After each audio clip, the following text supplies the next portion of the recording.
जब सूर्य देव भी रुक जाएं और शिव जी स्वयं कहें आज का व्रत मेरी सीधी कृपा का द्वार है, तब समझिए वो दिन है रवि प्रदोष का। हर हर महादेव। हर माह 2 बार आने वाला प्रदोष व्रत वैसे तो शिव भक्तों के लिए अत्यंत प्रिय होता है, लेकिन जब ये व्रत रविवार को आता है यानी रवि प्रदोष व्रत, तो इसका महत्व कई गुना बढ़ जाता है। कहते हैं इस दिन जो भक्त सच्चे मन से उपवास करता है और शिव जी की प्रदोष काल में पूजा करता है, उसके जीवन के सारे ग्रह दोष शांत हो जाते हैं। आज हम जानेंगे रवि प्रदोष व्रत की चमत्कारी कथा, जिससे जुड़ी है एक भक्त की वह पीड़ा जिसने शिव को पुकारा और फिर शिव जी ने जो किया वो जानकर आपका मन शिवमय हो उठेगा। आइए सुनते हैं शिव प्रदोष व्रत कथा। रविवार के दिन यह व्रत आने के कारण इसे रवि प्रदोष व्रत कहा जाता है। प्रदोष व्रत हर महीने के दोनों पक्षों की त्रयोदशी तिथि को रखा जाता है। इस बार रवि प्रदोष व्रत 8 जून को रखा जाएगा। एक समय सर्व प्राणियों के हितार्थ परम पावन भागीरथी के तट पर ऋषि समाज द्वारा विशाल गोष्ठी का आयोजन किया गया।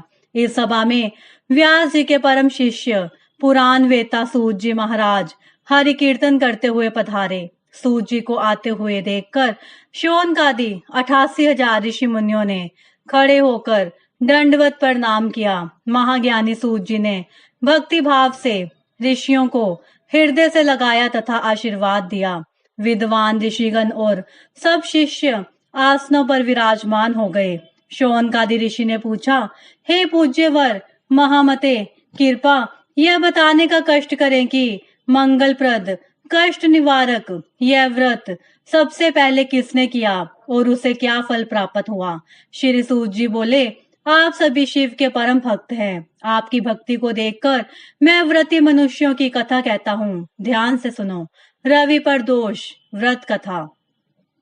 रवि प्रदोष व्रत की कथा के अनुसार एक गांव में अतिदीन ब्राह्मण निवास करता था। उसकी साध्वी स्त्री प्रदोष व्रत किया करती थी। उसे एक ही पुत्र रतन था। एक समय की बात है, वह पुत्र गंगा स्नान करने के लिए गया। दुर्भाग्यवश मार्ग में चोरों ने उसे घेर लिया और वे कहने लगे कि हम तुम्हें मारेंगे नहीं, तुम अपने पिता के गुप्त धन के बारे में हमें बतला दो। बालक दीन भाव से कहने लगा कि बंधुओं, हम अत्यंत दुखी दीन हैं, हमारे पास धन कहाँ है। तब चोरों ने कहा कि तेरे इस पोटली में क्या बंधा है। बालक ने निसंकोच कहा कि मेरी माँ ने मेरे लिए रोटियां दी हैं। यह सुनकर चोरों ने अपने साथियों से कहा कि साथियों, यह बहुत ही दीन दुखी मनुष्य है, अतः हम किसी को और को लूटेंगे। इतना कहकर चोरों ने उस बालक को जाने दिया। बालक वहां से चलते हुए एक नगर में पहुंचा।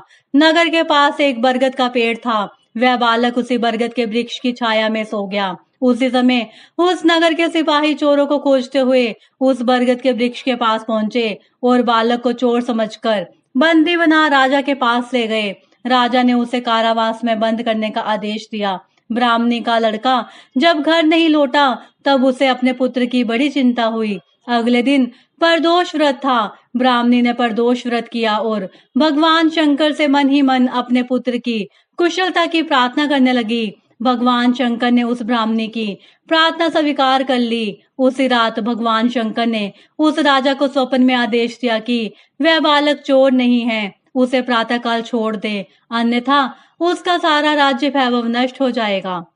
प्रातःकाल राजा ने शिव जी की आज्ञा अनुसार उस बालक को कारावास से मुक्त कर दिया। बालक ने अपनी सारी कहानी राजा को सुनाई। सारा वृतांत सुनकर राजा ने अपने सिपाहियों को उस बालक के घर भेजा और उसके माता पिता को राज दरबार में बुलाया।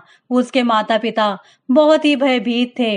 राजा ने उन्हें भयभीत देखकर कहा कि आप भयभीत ना हो, आपका बालक निर्दोष है। राजा ने ब्राह्मण को 5 गांव दान में दिए, जिससे कि वे सुखपूर्वक अपना जीवन व्यतीत कर सकें।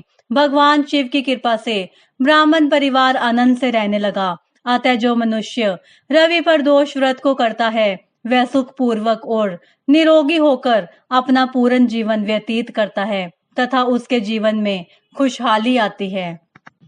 ओम नमः शिवाय। हर हर महादेव। तो ये थी रवि प्रदोष व्रत की अद्भुत कथा। इस व्रत को करने मात्र से न केवल रोग दोष मिटते हैं बल्कि घर में धन सुख और शांति का वास होता है। जिसने शिव को दिल से पुकारा उसका बेड़ा पार हुआ। अगला प्रदोष व्रत आने से पहले इस वीडियो को अपने उन अपनों तक जरूर पहुंचाएं जो किसी न किसी कष्ट से जूझ रहे हैं, क्योंकि शिव केवल भक्ति नहीं मांगते, वो भाव मांगते हैं। हर हर महादेव।